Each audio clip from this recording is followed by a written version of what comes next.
Yeah, it's becoming increasingly more obvious that Concord is woke on arrival, and consequently, that means it's dead on arrival. And I think that's what we're seeing with the numbers that are coming out that are representing a game that is just not striking a chord with the core audience that play these type of shooter games. And I think it goes down to the overall development of the game itself, the people that were developing the game, and the studio that was enraptured in a culture of diversity politics and racial gender issues rather than making a good game for game players. With a bunch of leaks coming out from the studio itself as it flounders, it's becoming more clear and transparent that this game has suffered from all the problems that we've been seeing in the video gaming industry, where it's an overabundance of focus on politics, gender issues, and racial issues rather than the mechanics of making a good game or making something that's even presentable to the game players that may have even thought of buying this game. And I think that's the end result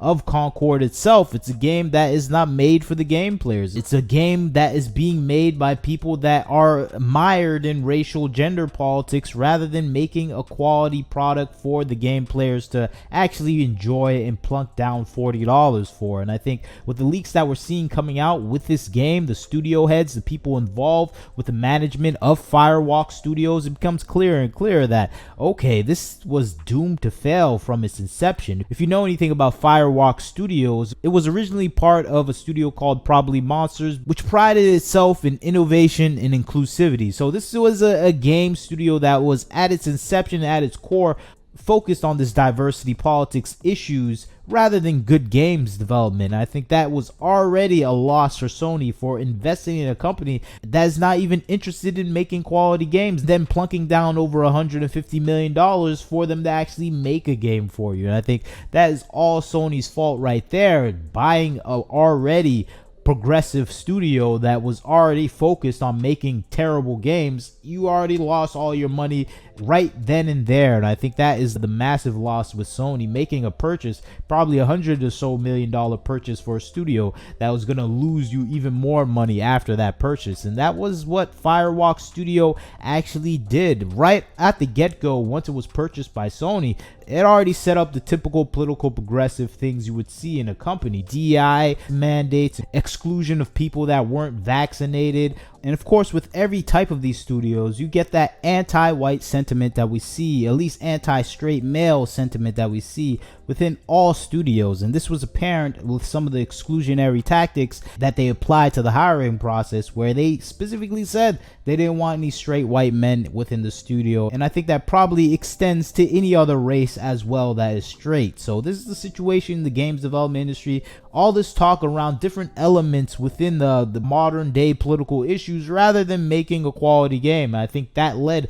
to a toxic environment for the staff itself, with the people that were making the game. It goes back to one of the main developers, someone called Lisa Brown, who was being notoriously outed for one of the strong talking points within the company that was pushing these progressive ideologies, even coming out as non-binary in the middle of the development of the game and trying to force everyone's perception of her to be some sort of highly touted professor. They demanded everyone call them the professor, and it's funny to see this kind of play out, where we have these people always saying the world is bullying them, and once they change their pronouns, they become the bully that they always accuse the world of being. And I think that's what we're seeing with some of the leaks surrounding this person, Lisa Brown, who was one of the developers on the game, where they would openly persecute anyone that denounces or says anything slightly right-leaning towards this specific person. And this kind of cultivated the toxic environment that we saw in Concord that resulted in the type of character designs and the type of gameplay we do see in the game. Because another thing about this person that was key to the development of the game,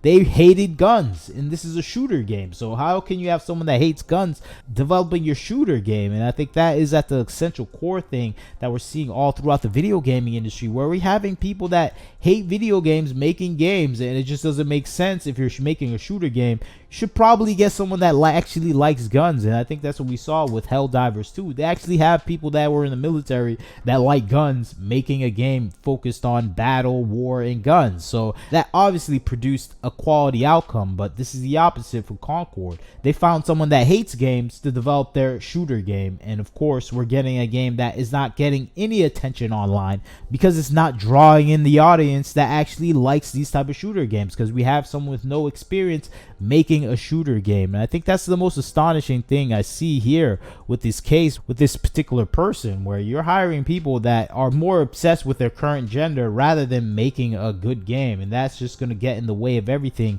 that you're developing at a studio if you have to be in contentious arguments with your own staff over their personal perception of who they are. And I think that's not something you want in your workplace, and that's going to lead to a toxic environment once you hire people like this. And this is bleeding out to the conceptual artist that makes the character designs. There are staunch political activists online hating anyone that hates anything that is more non-binary, gender neutral designs that they like to make. They're saying everyone's racist, right-leaning from 1945 Germany. They accuse everyone of every ism in the book if you don't like their particular character designs. And it makes sense now that you have someone that was a political activist actually making your character designs. And this artist is Amanda Kiefer. She's actually a talented designer, but she has her own political leanings, and the development team for Concord kind of screened her out for that. They looked for her political leanings and they accepted her, and they imposed their personal idea of what is the ideal character design. And according to the Concord staff, that ideal character design is a Chinese grandma. So that is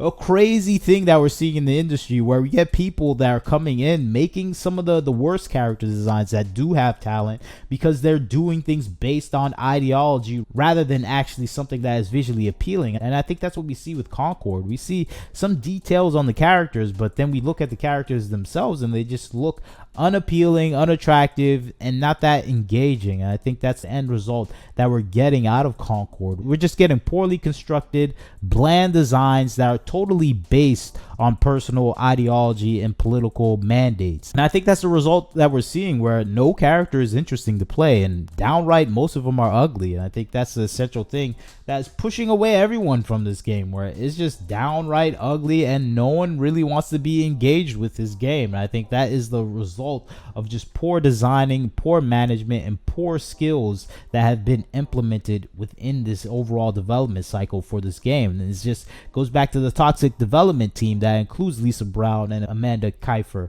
who are more focused on their political activism. And nothing to say that they don't have the skills for their job, because you can obviously see that they have the skills to do something. And I think more than anything, they let their ideology get in the way of what they perceive as actually beautiful art. And I think that's what we see with Concord, where it's just not beautiful art design. It was politically motivated design, where it just doesn't have the uniqueness that we see in some of her original art. And ultimately that's the case with these type of development studios now. There's such toxic environments where your creativity is stymied, and even your perception of what's beautifully created and attractive overall changes because you want to stay in line with the overall groupthink. And I think that's the result that we're seeing with a lot of this studio, where this studio is just more focused on their diversity programs, their whatever political activist programs they have set up. You can see Firewalk was always trying to make some sort of diversity program focused on inclusivity, and that is all well and good and all, but what about the quality of the game?